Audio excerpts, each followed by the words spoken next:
Thank you, Mr. President. I stand here to make my valedictory speech with an immense sense of gratitude. First, I'm grateful for this opportunity to put a few things on the record and to say some much-needed thank yous. As many people already know, I've made a decision to step aside from my position as a Senator for South Australia after only 4 years due to an illness in my family. It wasn't an easy decision to make, but it's the right one. I'm also very grateful for the opportunity I've had to be the 546th Australian Senator since 1901. It's an opportunity very few Australians have. Through some great luck, in 2010 it fell to me to be the second Greens Senator for South Australia and the 95th Senator elected to represent my state. I sincerely thank the South Australians who trusted me with their vote, and I hope they feel I've vindicated their faith in me. So it's been 4 short years and 4 very long years since I first came into this place. It's flown by, but it also seems a lifetime ago that I made my first speech on the 17th of August 2011. I'm definitely older and a bit greyer. I remember someone telling me that Senate years are like dog years. Each year in the Senate is like 7 ordinary years, and I'm sure that's right. It's been an amazing journey. When I first started, people asked me what it was like. I used to respond that it was equal parts exhilarating and terrifying. Most would understand, but occasionally someone would ask, why? And I'd answer, well, imagine you start a new job. Everyone can relate to that. And then imagine it's not one job, but at least 4. You're a policy maker, a salesperson, a media performer, and a manager. But there's no job description, and you're doing all of this on a stage with half the audience hoping you'll fall off. But as we here all know, it's a job like no other. It's very creative. We make of it what we will, and we make of it who we are. For a sticky beak like me, a great aspect of this work has been the unique right that we have as senators to completely ignore our mother's advice to mind our own business. Instead, we can indulge our curiosity, stick our noses into everyone else's business, invite ourselves to places, ask questions and find out things. And most people welcome it. I'm prepared to admit there might be some notable exceptions. Witnesses on Senate inquiries into tax avoidance spring to mind. But of course we then need to turn that information to a purpose and do good in the world. The Senate committees are just a formal example of that. So I was very lucky to chair the Legal and Constitutional Affairs References Committee for close to 4 years, as well as having a stint on the Joint Parliamentary Law Enforcement Committee in my early days, and as the Greens representative on the Parliamentary Joint Committee for Human Rights since it was first established in 2012. Legal and con inquiries have covered a multitude of topics, from court fees to forced marriages. But there are 2 which particularly stand out in my memory. One looked into the death of Reza Barati, the 23-year-old Iranian man who died a lonely death after a riot on Manus Island. He was the same age as my daughter. This was one of the hardest inquiries I've chaired, facing up each day to hear evidence that was very hard to process. I've never forgotten that while we go about our daily lives with our families and our friends, there are men living there on Manus Island day after day without any prospect at all that things will get better.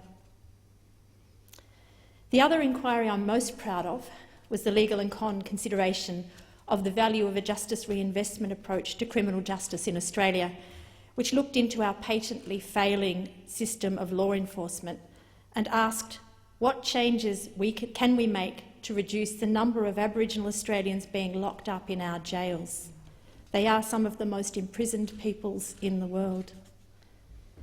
I took heart from this inquiry because it demonstrated to me that exposure to ideas and new information can change minds and views. It's not a novel idea, I'll admit, but reassuring all the same, and perhaps we don't see the evidence of that in here, and I count myself in that as much as anyone, as much as we'd like to. But some of those who were sceptical about the notion of the inquiry at the start came to warmly endorse the principle of justice reinvestment by the end. This issue is unfinished business for me. I want to see our systems change to tackle the causes of crime. And I want to see the amazing results in Australia that justice reinvestment has achieved in the US. Less people in jail, stronger communities. Being a senator exposes us to amazing experiences if we're willing to grab the vine as it swings past. So, soon after I started, I found myself sitting in a container in Queensland in full PPE, personal protective equipment for those of us in the know, as I was surrounded by flames licking up the walls of that structure. I was telling myself that the firefighters who'd organised the whole shebang would surely not risk any scandalous headlines like singed senators or poached pollies. This was part of an inquiry into Adam Bantz's landmark bill to support firefighters who contract cancer in the course of their work. And again, the experiences we shared on this committee helped change minds, incontrovertibly demonstrating to us the debt that we owe firefighters because they are often the only ones running into a burning building when everyone else is running out. Adam's bill was ultimately passed unanimously, a rare but very agreeable example of our capacity to work together in this parliament for the national good. There was also that time I donned a bite suit that made me look like the Michelin Man. Not very stylish, but highly practical, and apparently it's recommended couture for anyone being attacked from behind by a German Shepherd. That was just one of the many pleasures I experienced when I visited Amberley Air Base for a week as part of the ADF parliamentary program. Now that was a great opportunity to test some assumptions on both sides, and I was made exceedingly welcome and learned lots.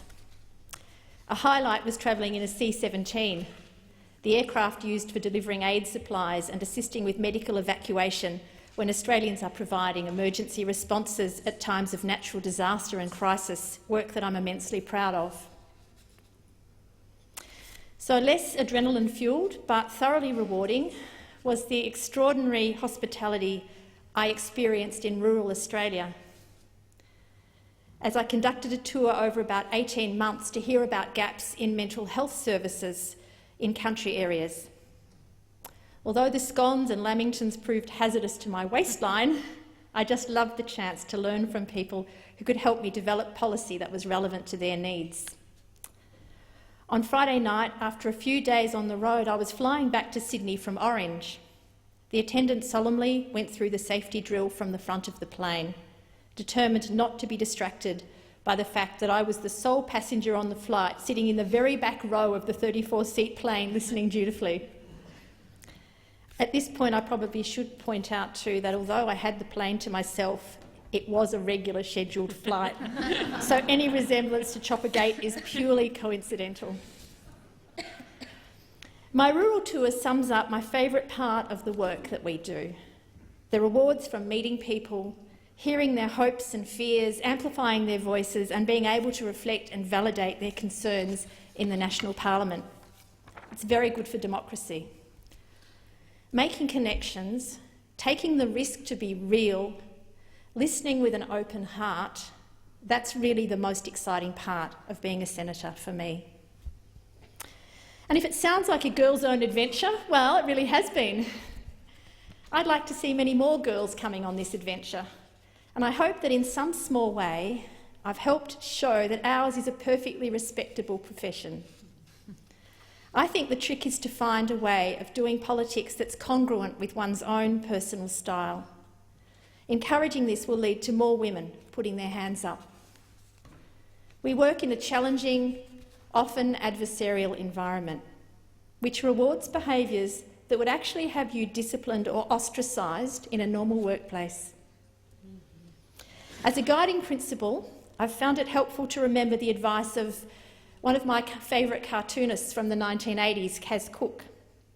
The advice was usually dispensed by her spiky-haired, sharp-nosed young female figures that she drew to keep yourself nice. When I leave here, after all I'll really have left is me. I've also been mindful of the sage advice I heard once: be polite to those you pass on the way up, as you may meet them again on the way down.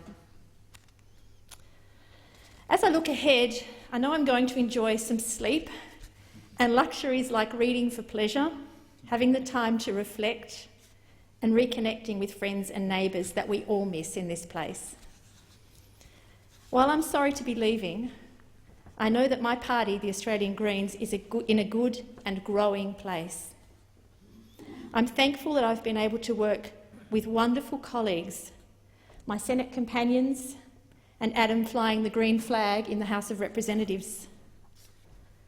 I've experienced the inspiring leadership of three leaders, first Bob Brown, then Christine Milne, and now, all too briefly, Richard Di Natale. I've worked in a variety of workplaces over my career, and I can say without any doubt, these are some of the most intelligent, talented and dedicated people I've ever had the privilege to work with. I'm going to miss you all very much, my friends. In South Australia, I'm very heartened by the mature, collegiate state of the party Mark Parnell and I helped establish in 1995. We've come a long way since then. The calibre of the people who put their hands up to fill my position and the efficient and professional way the SA Greens responded to the challenge of a speedy but fair pre-selection process attests to this. I also believe the Greens are in a strong place because the 21st century challenges are our challenges. They're pressing and they require an approach that is different to what has gone before. However comforting and tempting it is to turn back to old, familiar viewpoints and solutions, we can't live in the past. We can't unknow what we know now. We just have to have the guts to face it and make decisions for the long term based on the information and evidence that we have. We only have this one beautiful, fragile planet with an atmosphere and an environment that we are part of. Like any other animal species, if we destroy it, we destroy our own chance of survival. Before I finish, I have quite a list of people to acknowledge, without whom I could not have done my job in this place. There are the Senate staff, led by Rosemary Lang, who've been unfailingly courteous and helpful. And proud. Right from the first day of Senate school, we newly elected senators, the class of 2010, were left in no doubt that democracy resides right here in this House of Review, with the important job of scrutinising that sometimes wayward House of Representatives, with odges in our arsenal when the going gets tough or uncertain. Thank you to the committee secretaries and their excellent staff who are so professional in all they do and willing to go above and beyond to get the job done. They spin hours of evidence and reams of documents into comprehensible gold. Thank you to the cleaners, those good fairies who visit while the rest of us are sleeping to keep our offices pleasant and habitable. The chamber attendants, so attentive, anticipating our every need. And the security guards who keep us safe and endure what must be times of acute boredom. Special thanks to Ian and Peter and the Comcar drivers, both here in Canberra and in Adelaide and elsewhere. If any of you are listening, please don't ever underestimate how lovely it is to be greeted with your smiles and kindness on a cold Canberra morning when you're a long way from your family and friends. And finally, Mr President, at the risk of an awkward "oh shucks" moment, I'd like to place on the record my appreciation of the even-handed and considered approach you've brought to your role. I think we first met on the Law Enforcement Committee, and we've both moved beyond that at this point. At a time when the position of presiding member of a parliamentary chamber would probably not be at the top of the pops in terms of career aspirations, you've been even-handed and thoughtful. You even listened carefully to the questions in question time. Now, that may not be a strict breach of the standing orders, but I'm sure it's a breach of the conventions. And now to my staff. I couldn't have done it without you. Lisa Marlin has been my office manager since day one. I vividly remember walking with Lisa around our empty Adelaide CPO suite on that first day, her notebook and pen in hand, starting a to-do list that has never come to an end. Thank you, Lisa. Anna Chang has been a tower of strength while working for me as a campaigner and cheerfully turning her hand to any role or challenge that cropped up, and Anna continues to support and encourage me even to this day. Thank you to the policy advisors who served me over time: Graham Goss, Amy Barry-Macaulay, who's here today, Claire Quinn, Sarah Moulds and Simon Backer. I've been spoilt by your exceptional skills. Thank you to my campaigners, Shen Mann, Erin Brooks, Rochelle Sando, Emma Gorman and Oggie Simic. And a huge thanks to Sharon Reid, who was so adaptable. She morphed through 3 positions in 2 years that she worked for me. Thank you to my media advisors, Lauren Zwans, Jenny Maisel, Danielle Forsyth, who worked miracles for me, and most latterly, Campbell Close, who's been a great support in the last few challenging weeks. And thank you also to those staff who've helped me by filling in over the last few weeks and who are here today: Lucy, Emily, Olivia and Ethna. Thank you also to my friends and the many people who've sent me some kind messages in recent times, and especially my focus group, who'd meet me for coffee on Saturday mornings to help me to focus on what really matters. And as we all know, it's not always what we think is important in here. Special thanks to Pat Tobin, who's been a very good friend for me in Canberra, offering support, encouragement and friendship right from the early days when I was in a wheelchair after I was hit by a car. And finally, thank you to my family. My daughter Ali follows politics with great interest and had the uncanny knack of sending me cards and funny and encouraging text messages just when I needed them most. Thank you for the love and support of my big boy Felix. I don't know if he's actually got here from, yes, good, okay, from Melbourne. it was a near thing. So thank you for the love and support of my big boy Felix, who is very interested in current affairs and ideas, but less fascinated by party politics. I had to laugh when I was sitting in this seat, or that seat over there, in June 2013, during the height of the leadership tensions in the last Parliament, when a text message lit up my phone. It said, "Hi Mum, can I come over and use your kitchen to cook Ruth a chocolate mascarpone cake for her birthday?" I suspect he didn't even know I was in Canberra. I responded by texting, "Yes, love. And by the way, yes, I am in Canberra, and yes, we do have a new Prime Minister." I love the fact that while he clearly isn't a political tragic, I have raised a son who wants to make his girlfriend his signature cake for her birthday. I'd always told him that the ability to cook was a very attractive quality in a man. And thank you for the love and support of my youngest boy, Mungo, who has a great sensitivity to ideas and ethics, a soft heart and a gift with words. Indeed, I noticed a Facebook post he made today when he described me to a friend as a good egg with awesome values. How could I argue with that? My final thanks are reserved for my husband Mark, who has accompanied me on this journey every step of the way and right up to this point. He knows that his most important job is to make me laugh. So far, he's managed it pretty well. If he ever stops, he knows that's it, he's dropped. So this hasn't been an easy decision to make, but it has been made easier by the fact that it is the right one, and I feel very lucky to have a husband and kids that I love above all other things. So, Mr. President, in my first speech, I concluded by saying, when I stand here to make my last speech, I'd like to think that I have contributed to making Australia a kinder, fairer place. Well, I've had a shorter time to try to achieve that than I would have anticipated, but I'm confident that I've done the best I can. Thank you. Thank you, Senator Wright.